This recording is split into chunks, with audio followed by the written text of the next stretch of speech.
Welcome to Let's Talk Learning Disabilities with Laurie Peterson and Abbey Weinstein. Laurie and Abbey spend their days talking about dyslexia, dysgraphia, dyscalculia, and ADHD. They talk to parents of struggling students and adults who have had a lifetime of academic challenges. They want to share those stories along with their own insights with you. So, let's talk learning disabilities.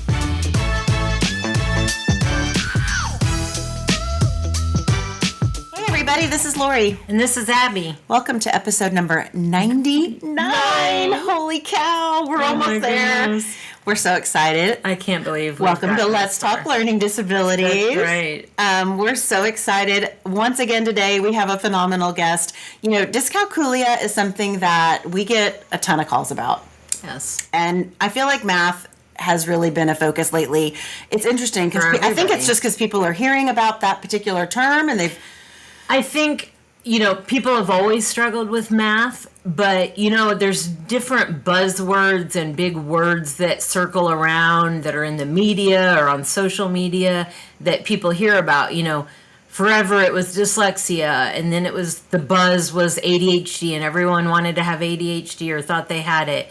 So lately, over the last year and a half, Dyscalculia, which is a specific learning disability in math, has become real common. And so people are often calling us looking for testing to determine if they have dyscalculia. And I think they just like to put a name with it. They want to put a name with their struggles, right? So today we have Cindy Palmer with us. She's from STEM Tutoring, where they do all things dyscalculia. Welcome, Cindy.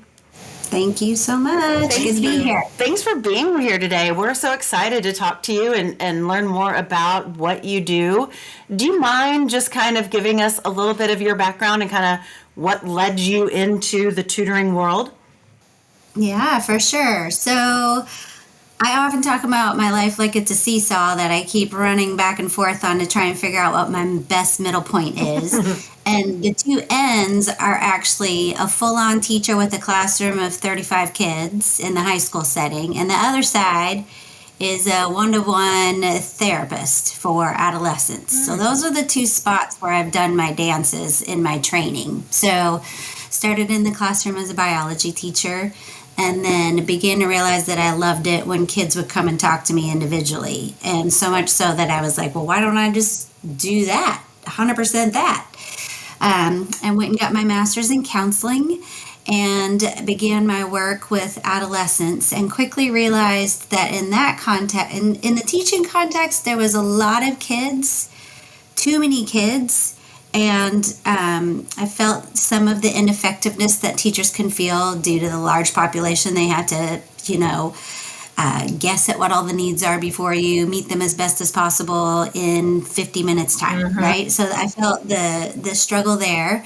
And in the therapeutic setting, I began to feel that 1 hour a week with the immensity of needs that this sweet human has, in addition to some pretty anxious parents who had a lot of high expectations of what could happen in that hour, was not a world that I enjoyed either. So, landed in the middle of those, which is the tutoring context, at least in the way that I do it, where all the skill sets gathered and all of the back pocket wisdom, I call it, for how mental health affects the academic aspect of a child's life. That feels like a very creative edge and one that I love to walk along. So that's where and how I got to where I am, is kind of running away from both those ends and finding that this was the perfect fit. So I think that, I love that you have that counseling background, because there's a lot of tutors that are master math tutors or master science tutors or master reading tutors, but having that counseling background and being able to look at a child or a student, adolescent, whatever the age, through that counseling mental health lens and the social emotional pieces, I think gives you some deeper understanding of their needs. And then not only can you tutor them in math or science, you can also help them build confidence and self-esteem and make sure that they're socially, emotionally stable and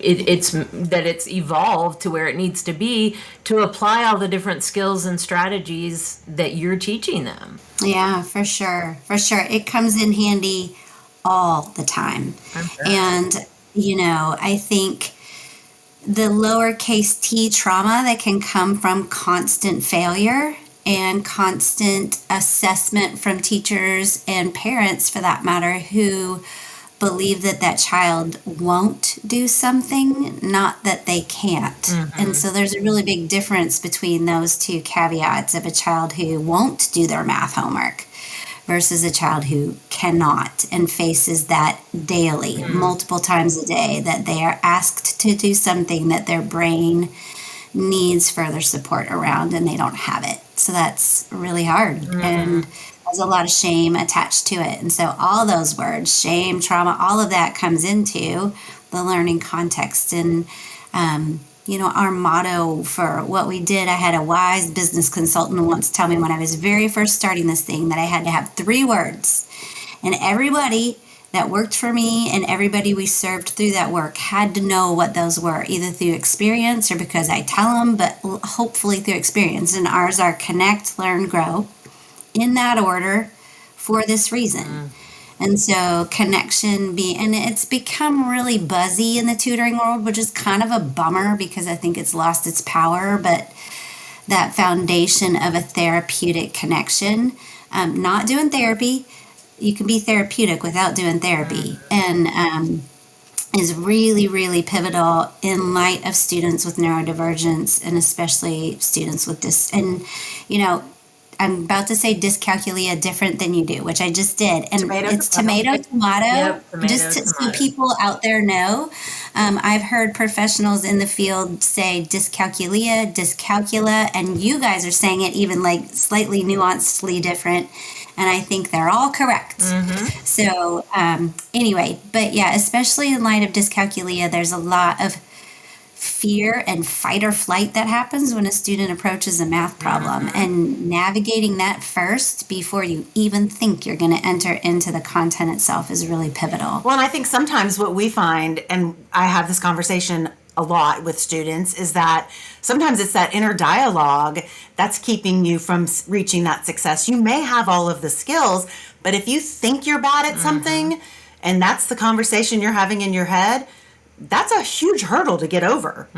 So I think working on that confidence and helping that student understand you're actually pretty good at this. Yeah, there are some things we need to tweak and we need to strengthen, but the root here is really strong. And it's more the inner dialogue and that self-talk that you have when you walk into math class every day. It's very hard. That's a hurdle you can have all the skills in the world, but if you don't believe that you're capable, you won't be. And I think having that counseling piece to it is huge, because I think math is the subject that creates the most anxiety. Definitely. I actually met with a client just this morning, an adult that suspected for a long time that he had dyscalculia. He sure enough, after a thorough comprehensive assessment, he did in fact have dyscalculia. And he asked me, is there hope for me? Will I be able to get better? Or is this just this lifelong sentence of you're never going to be able to do math? And so you can probably answer this better. I did tell him it is a lifelong condition.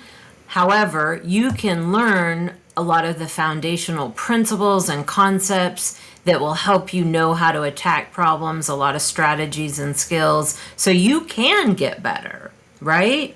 They can. Absolutely. Yeah, I think this is not a death sentence to ever understanding or being able to do math. That's for sure. Otherwise, I wouldn't have a job. We just call it done, and then avoid math for the rest of your life, right? So I think the trick is there's 2 levels of the struggle, and one is what you've already alluded to, and that's the softer skill side of right now when that student gets stuck or they experience failure, that's all they know. It's the norm, and they hate it. And literally fight or flight will kick in. all the stress things are flying around in their brain, which minimizes the brain's ability to learn in the first place. Exactly. Right? And certainly to remember anything, because all the brain's trying to do is to survive this terrible attack of math, right? And so that's how it's interpreting this experience. So we have to get that calm down. So for us, that's through things like, we spend the first, I'm not even going to put an exact number on this, but if a tutor spends 15 minutes of the hour talking about lizards, because that's what that kid likes, or you're going to talk about lizards. Oh, heck yeah, we're going to talk about lizards. Because we are being very intentional in those moments. That is a very, very pointed purpose, and that is to bring the anxiety level down and the brain activity down, bring the students' enjoyment up, so that their brain can be better online to even begin to do the hard thing. So, and the person cares for me, they're funny, I like them, all those things, right? And then we're probably going to make math problems about lizards or whatever else they like, We've got to feed your lizard. It's going to starve unless you get the correct amount of food and you only have $10, so those kind of things. So, that's one piece. The other is equally, in some ways more important, is that you have to go back so far into the foundational building of their math skills to where they feel the moment where they actually remember or understand that thing. And that might be all the way back to 2 + 2. It might be. We might be talking to a 8th grader, and that might be how far we go back.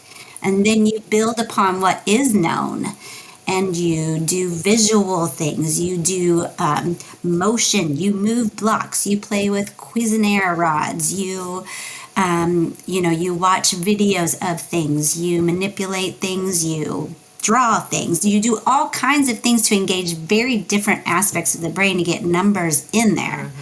My favorite is this is a really good example because the first time dyscalculia really shows up is in multiplication, times tables, and you have 10 minutes to do these 74 problems, and if you don't, you gotta try again, back to the drawing board. And so kids will never ever, now here's a never ever, if you have dyscalculia and you will not likely be able to memorize your times tables.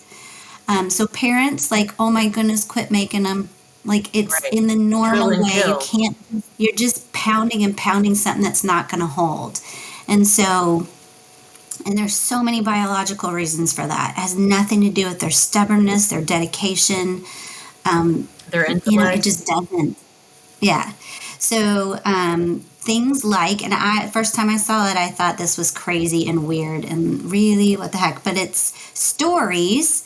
And it would have something like, Mrs. Week sat on the chair and fished. She caught 2 boots and 8 fish. Well, Mrs. Weeks is shaped in the number 7. It's in a little storybook. She sits on a chair that looks like the number 4. And then she catches 2 boots and 8 fish. It's 28. Now, someone with dyscalculia, they can remember a story. Oh, yeah, they can. They can remember the names. They can remember all the details. They can visualize the shapes. And so all of that, nuance will help them creatively memorize their times tables. But just 7 times 4, come on. Right. 7 times 4, we did this yesterday. No, that is going to do nothing but harm. I love that story idea. Yeah, so that's one creative, just really practical way. It sounds very multisensory what you do. Yes. Which we know, and I think we've shared with listeners before, that is really one of the very best ways to learn skills to get them to stick and really get in your memory and stay there, especially for individuals that have learning challenges and learn differently.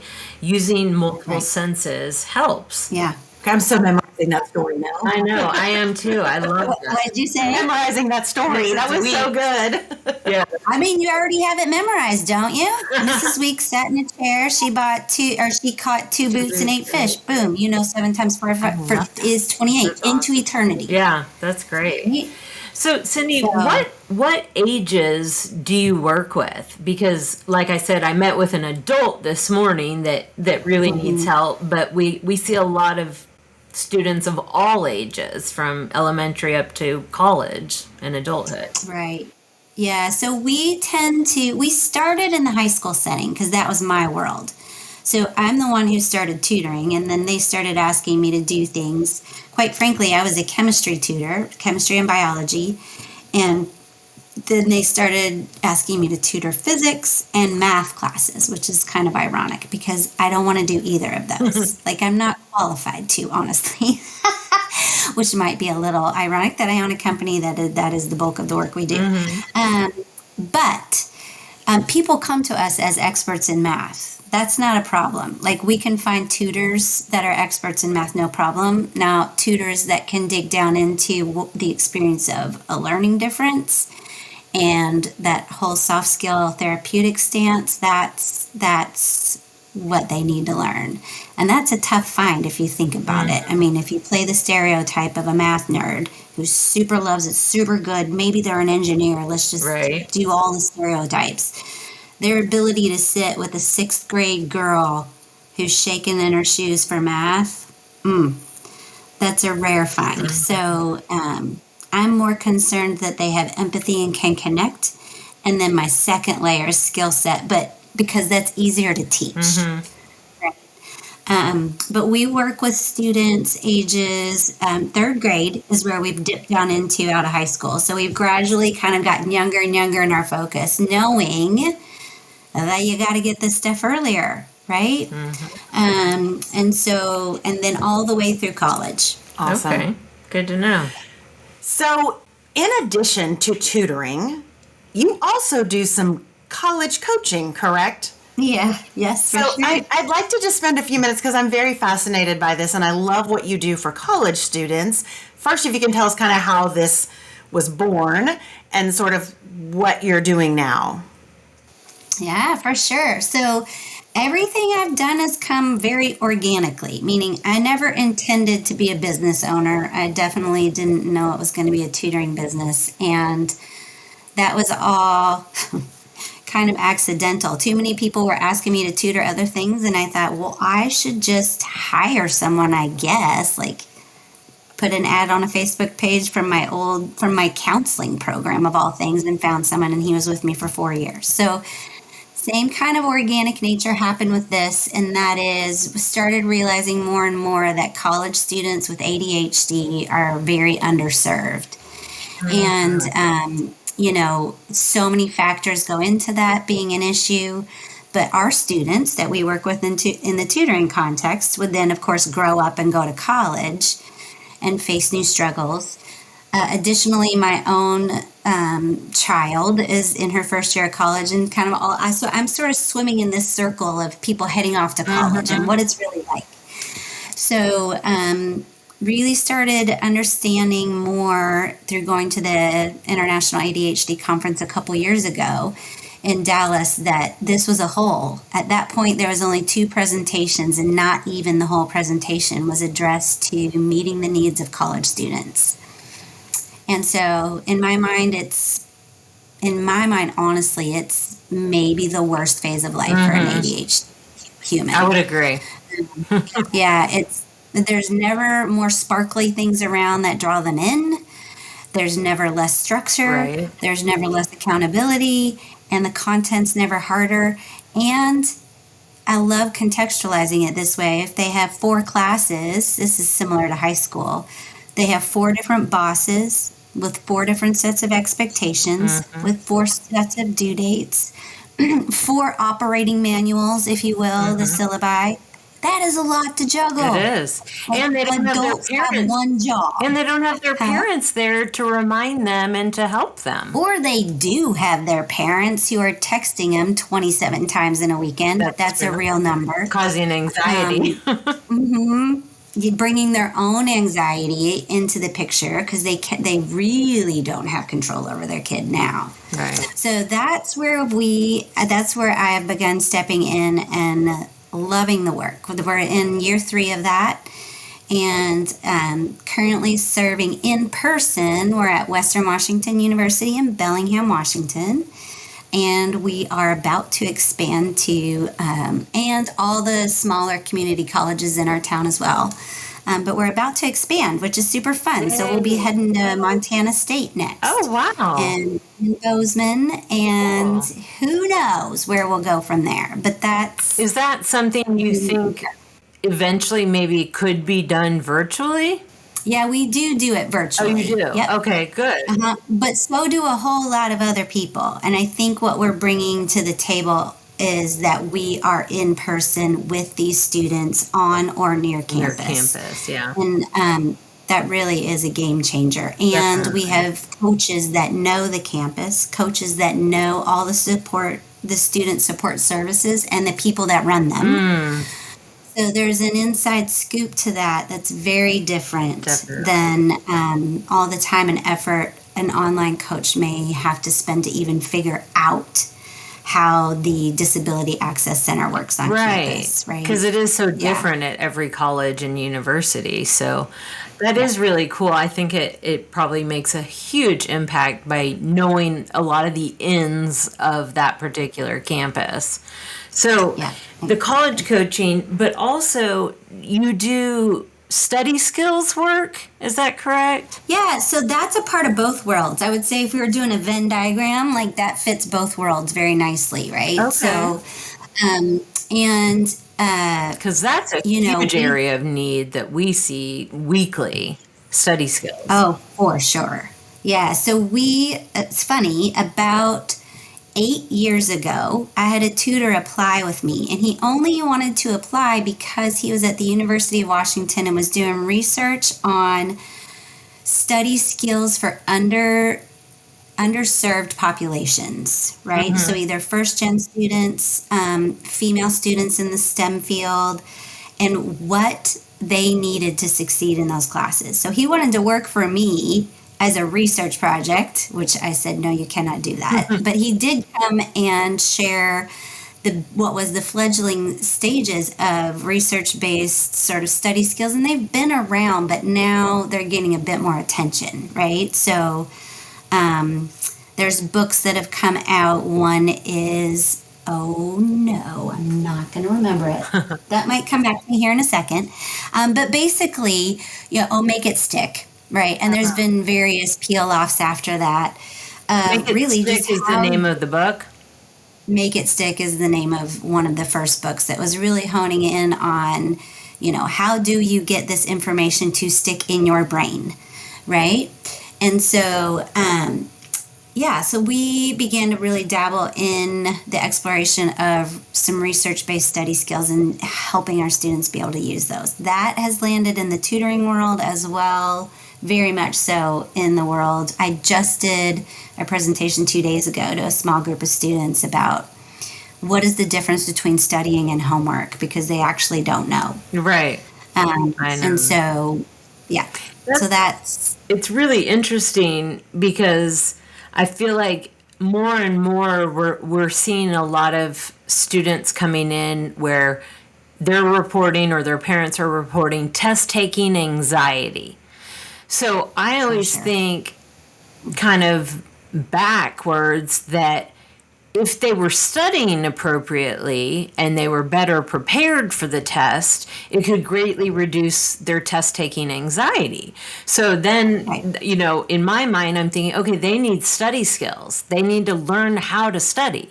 Reading your notes over one time the night before is not studying. Mm-hmm. Exactly. So you're actually using research-based strategies and techniques for teaching study skills. Yes, for sure. That's wonderful. Yeah, so there's 3, 4, 5 of them that we use pretty consistently.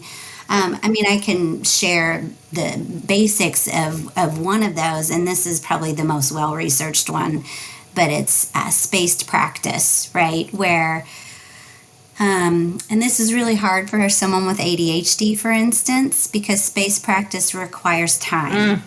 And someone with ADHD time is not really their friend. No, we're time blind. Perceiving it is really hard. Yeah.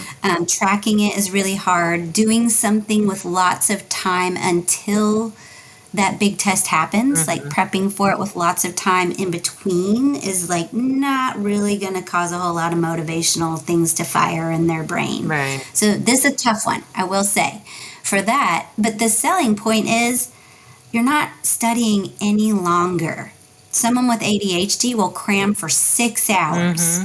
They will get it all done right before that test and do okay, but they won't remember anything tomorrow. Right.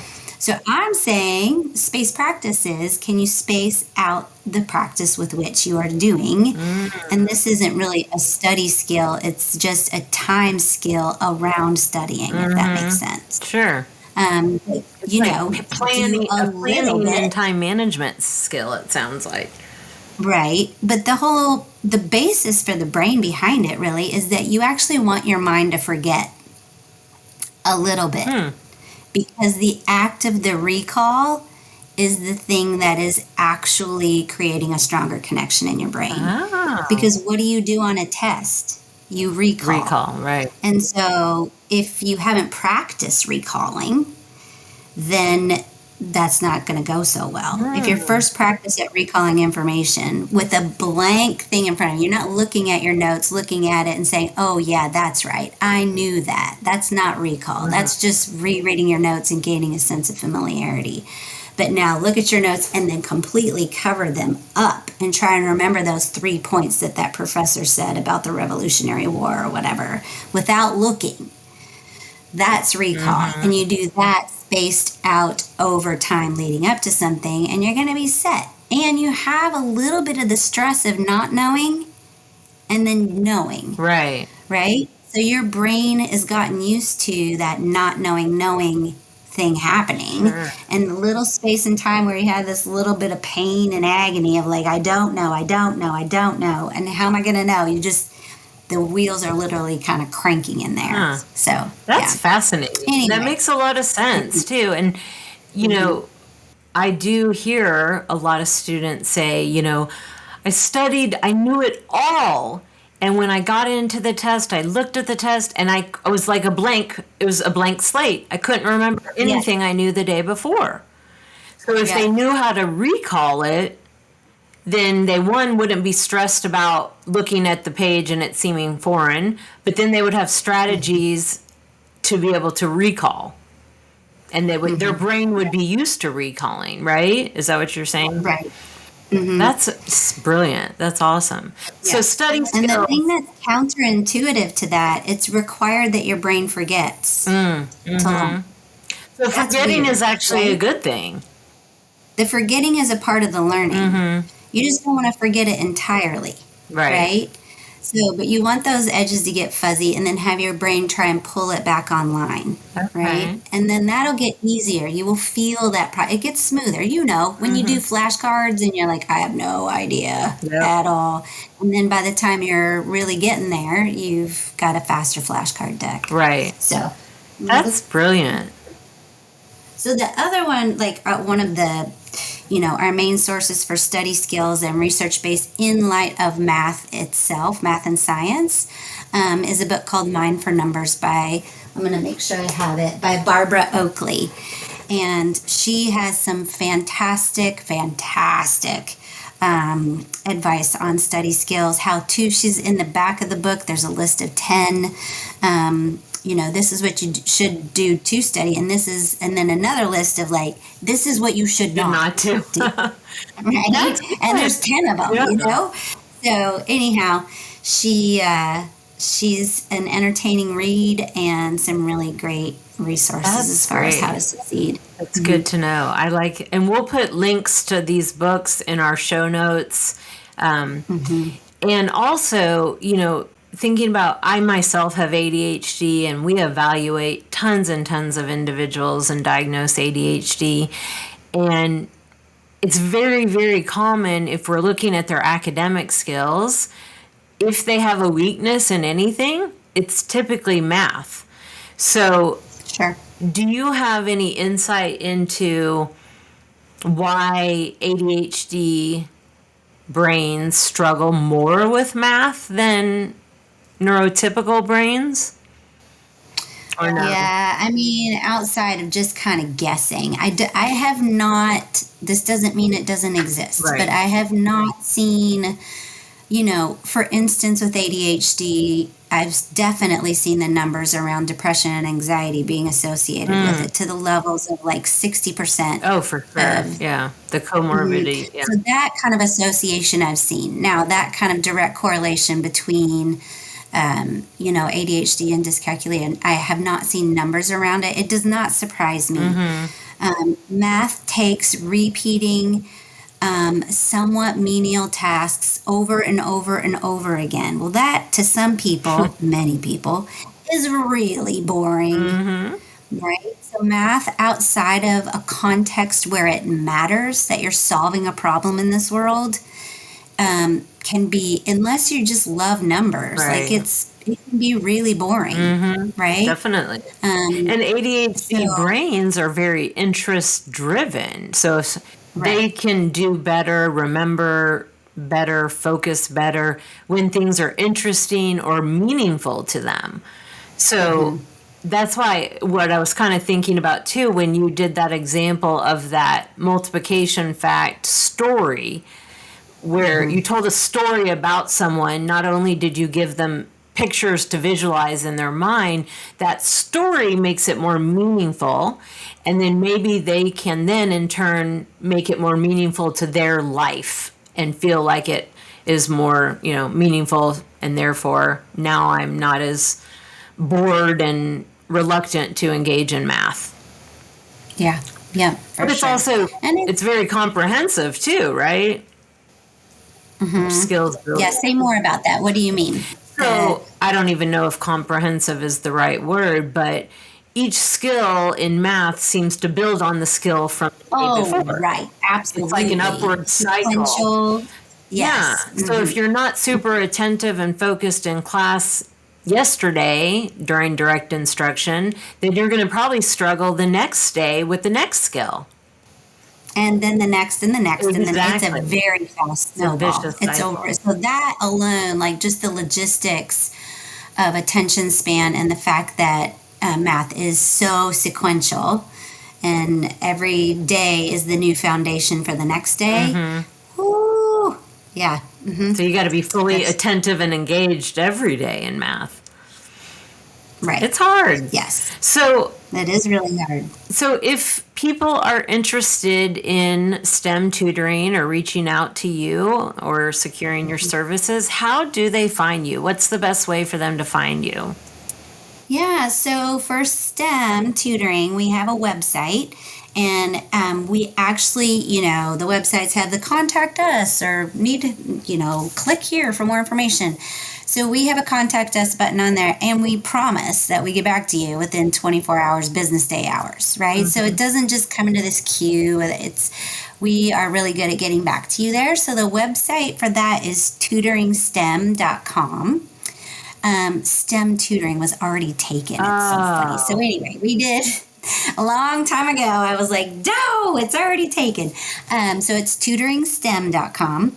And yeah, all over the place. There's the contact us buttons. There's there's a page specifically around neurodivergence that you can take a look at. And then as far as academic coaching in the college setting, that's a subset of that. You won't find much there on that. And that's thresholdcoaches.com. So that's where you can find that. Okay. And then one more quick question I forgot to ask. How long do students typically need your services or use your services? And I know it probably varies from individual to individual, but on average, about how long? Right. So I think in the tutoring world, right, I mean, they typically stick with this for the year. And, they like their tutor. That's part of it. Like, they don't dread going. That's great. It's actually, like, somewhat enjoyable. So that's good, right? And So ideally, our work is always to create independence, like to foster independence in these kids. So we're not trying to keep them for a year. We're trying to give them skill sets to where they can get out from the perception that they have to have us to succeed. Right. Because we won't be here forever, by definition. Like that human is not going to be there for, the next 8 years of their schooling. And so anyhow, that's a big goal of ours, is not only just teaching them how to do number 7, but teaching them some of those skills to think about this on your own, right? Yeah. The whole notion of I do, we do, you do. We don't leave the you do out. Oh, good. Right? Mm-hmm. That's a really important part of it. And we face a little bit of a reluctance often with the you do part, but that doesn't stop us, right? So that's where the warmth and the encouragement and the connection is really pivotal.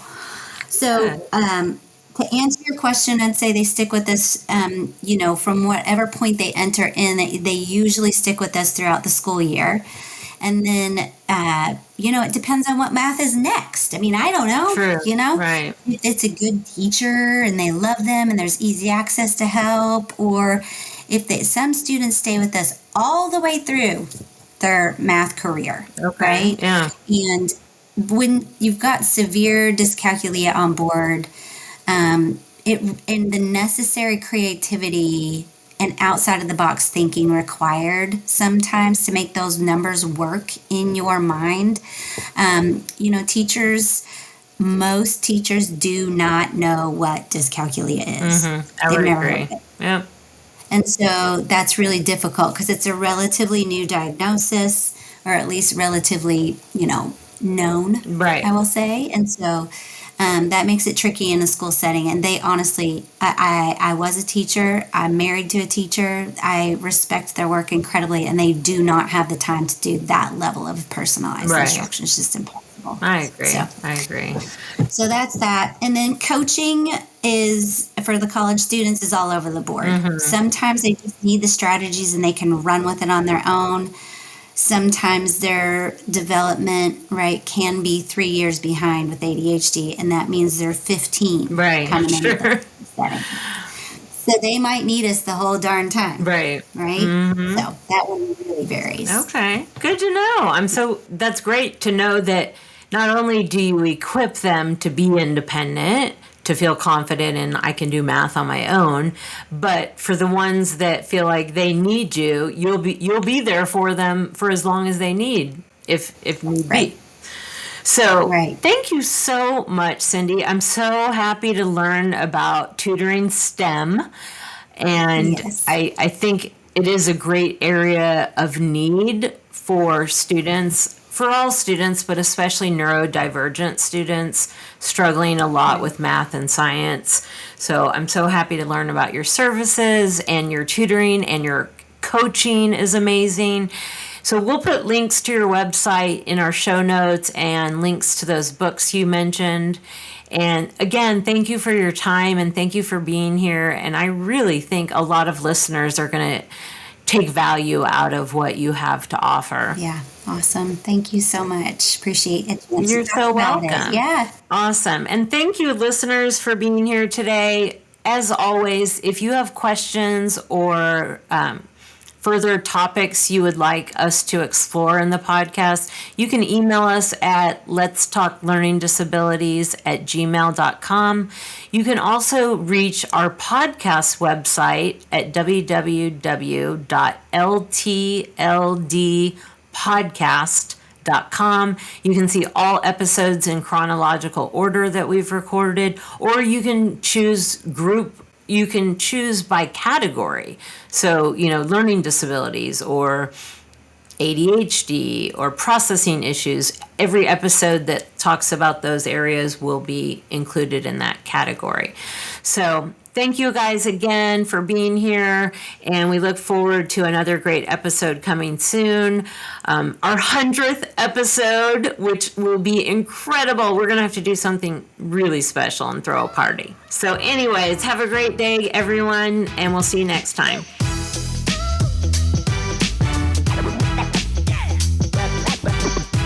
Thank you so much for joining us today. In our show notes, you can find information about today's talk, as well as links to resources and other episodes. If you have questions about today's talk, have ideas for future episodes, or just want to stay connected, you can contact us through Diagnostic Learning Services on Facebook, Twitter, LinkedIn, and Instagram. So, let's keep talking learning disabilities. This podcast is sponsored by eDiagnostic Learning. You can find more information at www.ediagnosticlearning.com.